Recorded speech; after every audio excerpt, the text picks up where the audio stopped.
Some investments can yield up to 40 times your initial investment, and there have even been cases where certain investments multiplied by 200. If investors are confident that this rate won't change, they might buy the stock solely for its dividends, which would establish a price floor for the stock. Don't listen to the professionals. 20 years in the stock market have taught me that an ordinary person, using just 3% of their brain like everyone else, can pick profitable stocks better than the experts. Peter Lynch managed the Fidelity Magellan Fund between 1977 and 1990. During this period, he outperformed the S&P 500 in 11 out of 13 years, achieving an average annual return of over 29%, significantly beating the market. What does Lynch focus on to find stocks that could multiply tenfold? What are his buying strategies? Which stocks does he prefer and invest in? Despite all economic challenges, there are still tremendous opportunities to make money. The American stock market is just one of them, and it's been soaring relentlessly lately. Everyone's talking about Apple and Nvidia. Will you follow the herd, or will you carve your own path?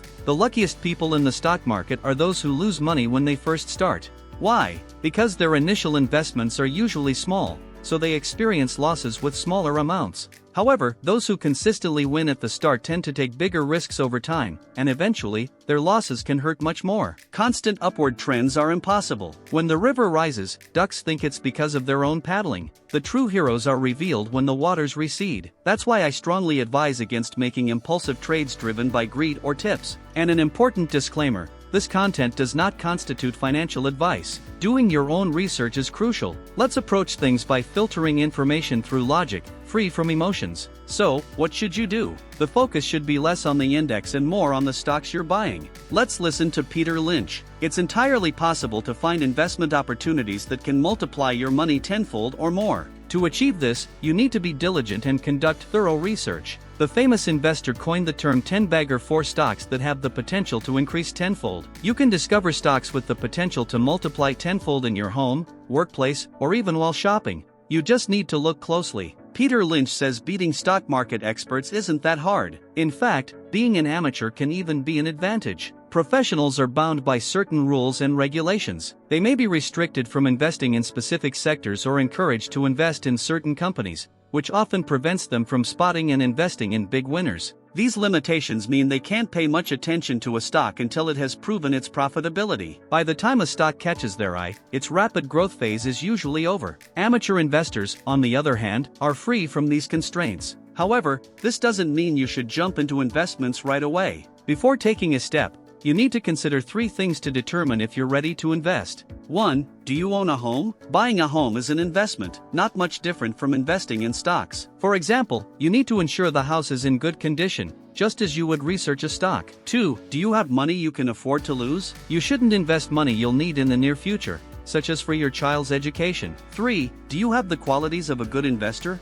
Do you have patience, determination, and flexibility? Additionally, you need the ability to conduct your own research and the humility to admit when you're wrong. You should also ignore gut feelings or panic, as these can lead to hasty investment decisions. How often do great investment opportunities arise? Most people encounter 2 to 3 major investment opportunities per year. When it comes to identifying these opportunities, you have 2 advantages. 1. Professional knowledge of your industry. If you work in, say, the chemical industry, you're well positioned to notice increasing demand for a product and know which companies have the resources to meet that demand and profit from it. 2. Being a consumer. As a consumer, you see products and businesses gaining popularity in the market. For example, Peter Lynch invested in Apple after buying a computer for his kids and noticing Apple machines in his office building. By keeping an eye on promising companies, you can buy their stocks early and benefit from their growth. However, before investing your hard-earned money, you must ensure that your predictions will actually impact the company's profits. For instance, a highly successful product from a large company may not significantly affect its overall balance sheet,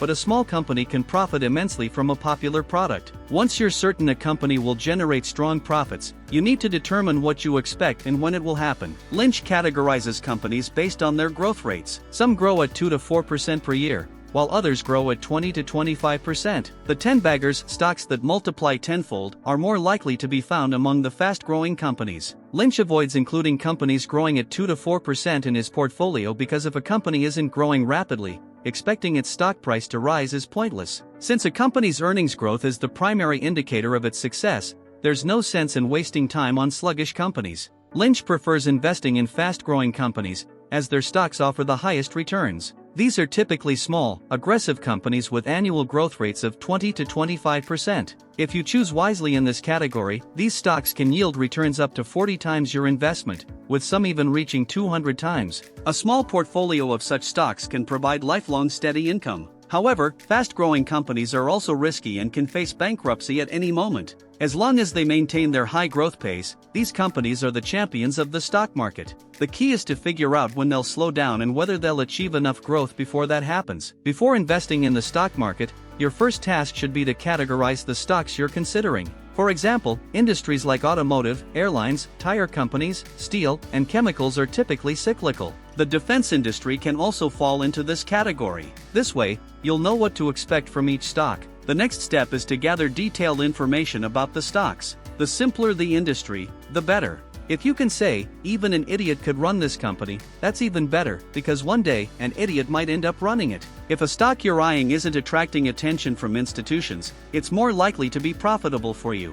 If you find a company that no analyst has visited or even heard of, you've likely doubled your money. Lynch is also drawn to stocks that were once popular but have since fallen out of favor. However, he advises staying away from stocks hyped as the next IBM, the next McDonald's. What makes a company valuable is whether its future is worth more than its present. There are many theories about this, but at their core, they revolve around earnings and assets, especially earnings. Sometimes, it takes years for a stock's price to reflect the company's true value, to the point where most investors lose hope. But if the company is solid, its stock price will eventually rise accordingly. Evaluating a stock based on the company's earnings and assets is no different from evaluating a small business you're considering buying. Remember, a stock isn't a lottery ticket, it's a share in a company. One of Lynch's key tactics for finding new stocks is to ask company executives about their competitors. If a manager starts praising a rival company's performance, you can bet that company is worth looking into. If a company like Coca-Cola has a price-to-earnings (PE) ratio of 15, it should grow at roughly 15% per year. If the PE ratio is lower than the growth rate, the stock is undervalued. For example, a company with a 12% annual growth rate and a PE ratio of 6 could be highly profitable for you. You can calculate the growth rate by comparing the company's annual earnings to the previous year's earnings. Dividend-paying stocks have an advantage. Dividends help prevent the stock price from falling. During crises, stocks with high dividends generally outperform non-dividend-paying stocks.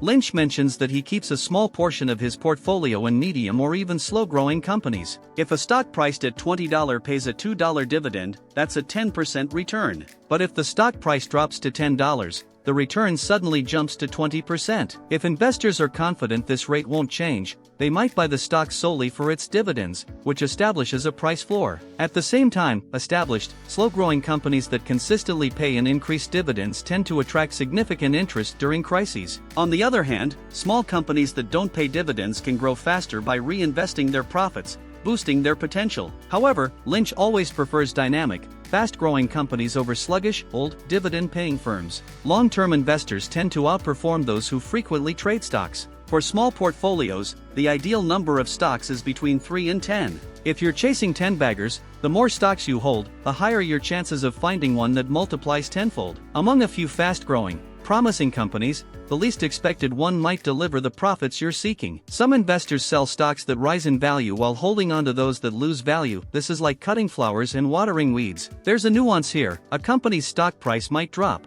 but the company itself could still be profitable. If the company's fundamentals are deteriorating and your reasons for buying no longer hold, you should sell some stocks and reinvest the money in others. If a solid company's stock price drops, it shouldn't worry you, it's an opportunity to buy more shares. If a stock's price falls by 25%, don't sell, instead, buy more. That's how you increase your chances of profiting in the stock market. Lynch doesn't believe in technical analysis, thinking, it's dropped this much, it can't drop further, or trying to predict where a falling stock will bottom out is like trying to catch a falling knife. It's best to wait until the knife hits the ground, wobbles, and comes to a complete stop before picking it up. Trying to catch a rapidly falling stock can lead to unpleasant surprises, as investors often grab it at the wrong moment. As long as the company's fundamentals are strong, Lynch holds onto the stock. If you're tired of waiting for a stock's value to rise and decide to sell, chances are it'll start climbing the day after you sell. In cases where the stock price remains stagnant, patience is key. Lynch typically sees his first profits from a stock 3 or 4 years after buying it.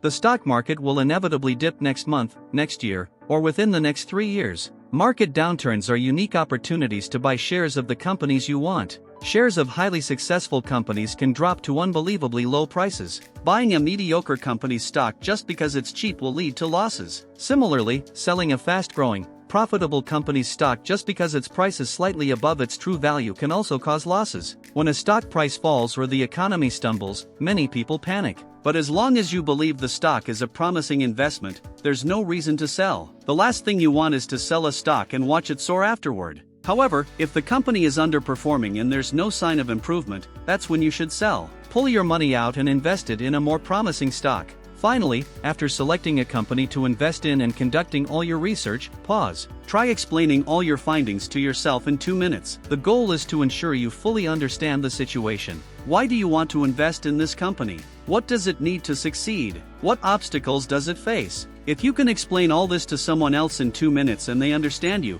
then you know what you're getting into and are ready to invest.